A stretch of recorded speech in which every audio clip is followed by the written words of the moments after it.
Assalamualaikum warahmatullahi wabarakatuh. Kami dari kelompok 6 ingin mempresentasikan tentang konseling ego.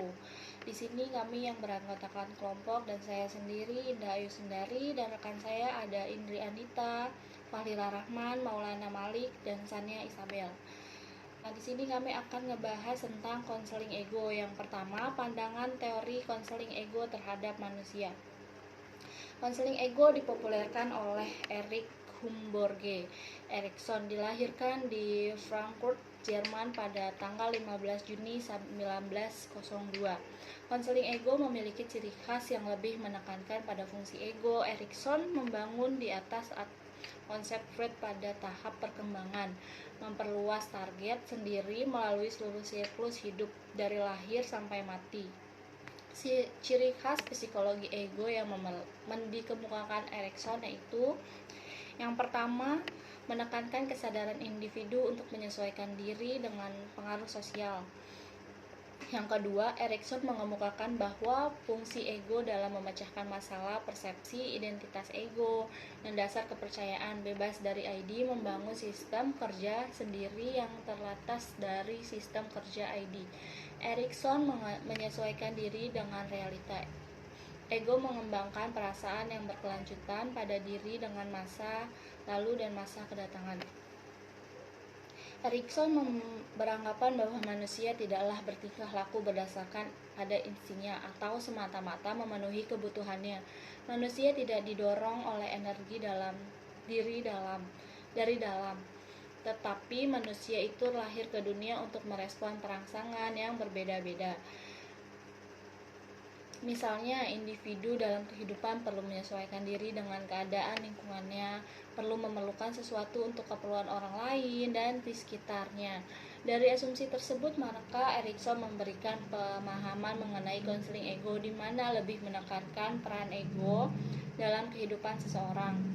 Egolah yang membangun segala sesuatu, misalnya kemampuan individu, keadaan dirinya, penyaluran minatnya, hubungan sosialnya, dan sebagainya. Selanjutnya, perkembangan kepribadian konseling ego.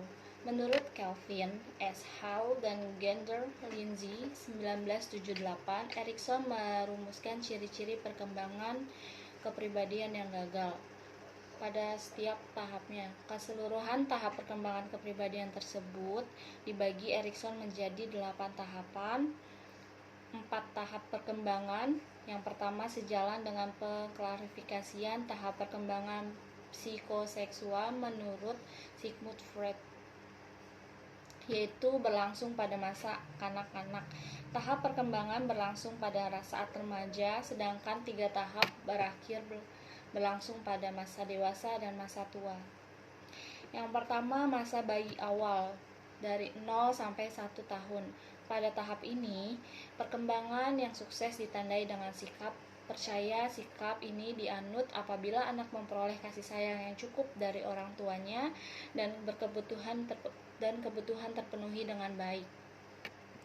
Yang kedua, pada masa bayi akhir 1 sampai 3 tahun. Menurut Erikson 9 dalam Hansen 1977, perkembangan anak yang sukses pada masa ini ditandai oleh adanya otonomi, sedangkan perkembangan yang gagal ditandai oleh adanya perasaan ragu-ragu dan malu. Setiap sikap orang tua yang cenderung melarang melakukan sesuatu apabila memarahi dan menyesali tentang apa yang dilakukan itu tidak tepat, akibatnya akan ada menumbuhkan perasaan ragu-ragu dan malu, akan dapat menumbuh kembangkan perasaan ragu-ragu dalam untuk baik masa sekarang maupun di masa tahap perkembangan berikutnya. Yang ketiga, masa kanak-kanak awal 3 sampai 5 tahun. Pada tahap ini, perkembangan kepribadian sukses ditandai oleh adanya inisiatif, sedangkan perkembangan yang gagal ditandai dengan adanya perasaan bersalah. Menurut Erikson, tugas pokok dari individu masa saat ini adalah membentuk rasa memiliki kemampuan dan inisiatif. Sikap yang sebaiknya diambil oleh orang tua pendidik lainnya adalah selalu memberi kesempatan pada anak untuk mengaktualisasi diri dengan berbagi percobaan yang ingin mereka lakukan. Yang keempat, masa kanak-kanak, pertengahan 6 sampai 11 tahun. Perkembangan sukses pada masa ini ditandai dengan adanya menghasilkan, sedangkan yang gagal akan menjadi merasa rendah diri.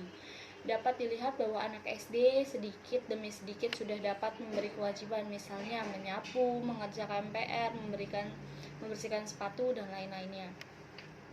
Yang kelima, puber dan remaja itu 12 sampai 20 tahun. Menurut Salvatore Ermadi 1980, perkembangan yang diinginkan pada masa ini adalah anak dapat mengenali identitas dirinya sendiri, yaitu dia mengetahui siapa dirinya, apa potensinya, dan hendak kemana arah hidupnya. Yang keenam, masa dewasa awal, 21 tahun sampai 30 tahun.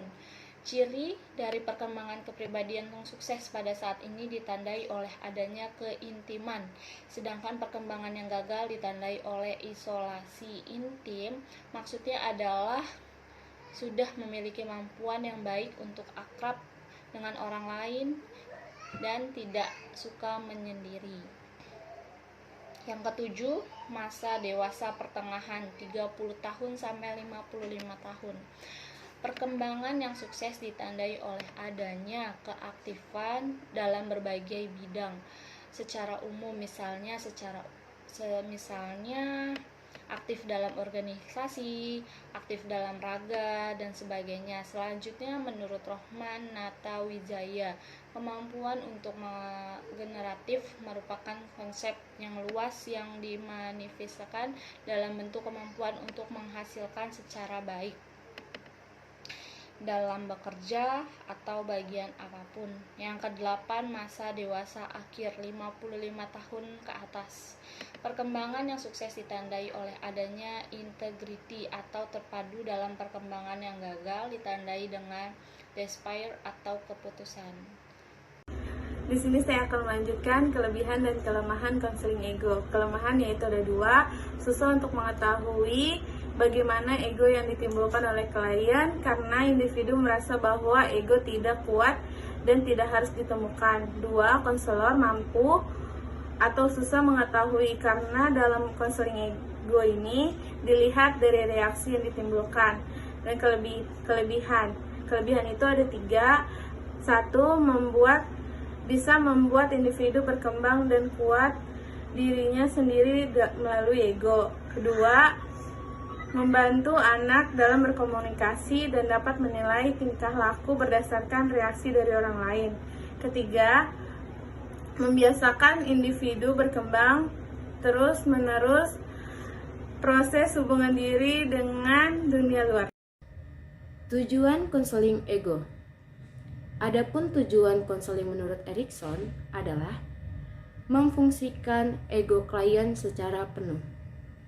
Adapun tujuan lainnya adalah melakukan perubahan-perubahan pada diri klien sehingga terbentuk coping behavior yang dikehendaki dan dapat terbina agar ego klien menjadi lebih kuat. Ego yang baik adalah ego yang kuat, yaitu yang dapat menyesuaikan dirinya dengan lingkungan, dengan di mana dia berada. Baik, selanjutnya adalah peran dan fungsi ego. Ego berperan mengembangkan segala sesuatunya, misalnya kemampuan individu, keadaan dirinya, penyaluran minatnya, hubungan sosial, dan sebagainya. Maka, seseorang individu haruslah mempunyai ego yang sehat dan ego yang kuat. Kemudian, dibandingkan dengan teori psikoanalisis klasik, di sini fungsi ego lebih positif, yaitu berhubungan dengan lingkungan melalui cara-cara rasional dan secara sadar. 3 kategori fungsi ego adalah sebagai berikut. Yang pertama, fungsi dorongan ekonomis. Maksudnya adalah dorongan-dorongan yang menguntungkan disalurkan dengan cara yang baik dan normatif. Pada diri individu terdapat macam-macam dorongan yang setiap saat muncul, misalnya dorongan untuk bekerja, berbicara, melakukan sesuatu, dan sebagainya. Kedua adalah fungsi kognitif. Maksudnya adalah berfungsinya ego pada diri individu untuk menerima rangsangan dari luar, kemudian menyimpannya, dan setelah itu dapat mempergunakannya untuk sesuatu keperluan coping behavior. Individu yang memiliki fungsi kognitifnya dalam bertingkah laku selalu menggunakan aspek pikiran dan selalu diiringi dengan kemampuan mengingat dan memutuskan. Sebaliknya, apabila tidak berfungsi aspek kognitif ego ini, maka tingkah laku individu nampak agak sembrono, impuls, dan kekanak-kanakan. Dan yang terakhir, ketiga adalah fungsi kontrol. Maksudnya adalah ego tidak membiarkan tingkah laku seseorang itu sembarangan atau acak, tetapi tingkah laku yang dilahirkan itu hendaknya merupakan tingkah laku yang berpola dan menurut aturan tertentu. Secara khusus, fungsi ego yang mengontrol ini termasuk juga mengontrol perasaan dan emosi terhadap tingkah laku yang dimunculkan.